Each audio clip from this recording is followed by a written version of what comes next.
Good morning friends. Dronagiri station आहे.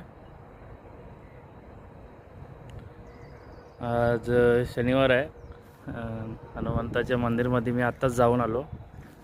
तर आता आपण जाऊया. खूप दिवसांनी पाहतोय की हा मंदिर कुठला आहे जवळच, पण कधी जायचा योग नाही भेटला.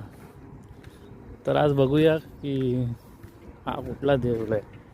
कारण स्टेशनवरून पण मी येत असतो जॉबवर ना, तरी पण मी बघतो हा मंदिर दिसतो, लाईट वगैरे असते. कुठला मंदिर आहे तो दिसला नाही. हा बामनदेव मंदिर बोकडविरा असं लिहिलं आहे इकडे. तुम्हाला पण यायचं असेल तर द्रोणागिरी स्टेशनच्या इकडून या आणि थोडा शेतातून चालायला लागेल तुम्हाला. त्याच्यानंतर समोरच मंदिर दिसेल तुम्हाला.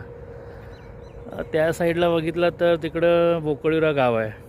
बोकडविरा गावातून पण तुम्ही येऊ शकता, पण तुम्हाला इकडून जवळ पडेल. सोयीस्कर रस्ता आहे असा. चला तर बघूया. मध्येच व्हिडिओ पॉज करेन मी, कारण मंदिराच्या आतमध्ये व्हिडिओ नाही काढू शकत मी. चला बघूया.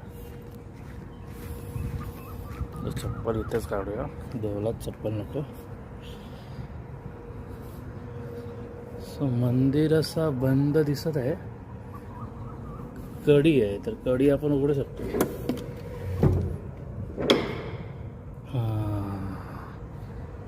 हा देऊळ आहे. थोडा पॉज करतो व्हिडिओ, पाय वगैरे पडतो मग व्हिडिओ काढतो. चला मित्रांनो, पाय पडून झालेला आहे.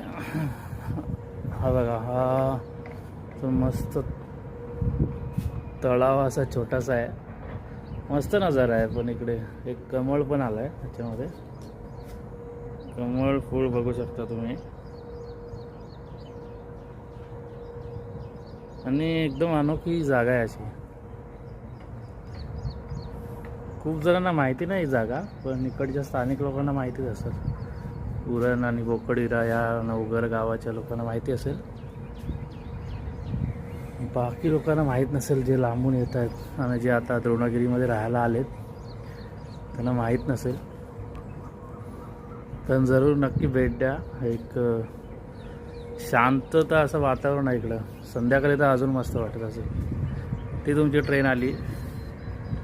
तर या ट्रेनमधून मी येताना बघतो की हा मंदिर कोणता आहे. तर आज मला दिसलेलं आहे हा मंदिर. आणि तुमची MSME